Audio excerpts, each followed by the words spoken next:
Hi hello உறவுகளே. இப்போ நான் எங்கே இருக்கேன்னா தீர்த்தமலை உச்சியில் இருக்கேன். உச்சி பிள்ளையார் கீழே இருக்கேன். நான் ஒரு குகையை தேடி வந்தேன். பட் ஆனால் பார்த்தது குகை இல்லை, வசிஷ்டர் தீர்த்தம் அப்படின்ற ஒரு இடத்த தான் பார்த்துருக்கேன். தீர்த்தம் இல்லை, ஆனால் இது ஒரு குகை மாதிரி தான்.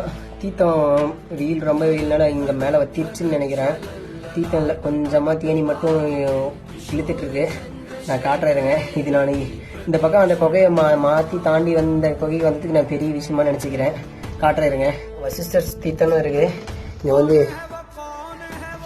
வேல் போட்டு நாம இழுத்துருக்காங்க. சிவபெருமானுக்கு பட்டை தான் போடுவாங்க. இங்கே பாரு குகை நாம இழுத்துருக்காங்க.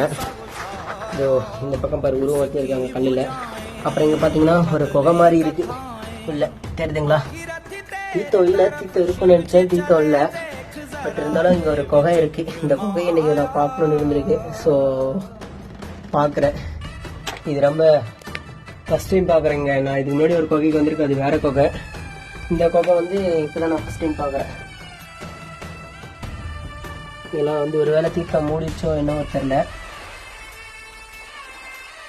இதுதான் ஃபஸ்ட் டைம் நான் வந்து பார்க்குறேன். இந்த குகையை வசிஷ்டர் தீர்த்தம்னு போட்டிருக்காங்க. இங்கே இதை நான் முறையாக பார்க்குறேன். ஈரப்பாதம் இருக்குது, பட் ஆனால் தீர்த்தம் இல்லை. இது புதுசாக இருக்குது உறவுகளை. முறையாக பார்த்துருக்கேன் வந்து இந்த குகைக்காண்ட. கீழே ஒரு குகை இருக்கும், அங்கே சிவபெருமன் வச்சுருப்பாங்க. அங்கே தீர்த்தம்லாம் இருக்காது. பட் ஆனால் இங்கே வந்து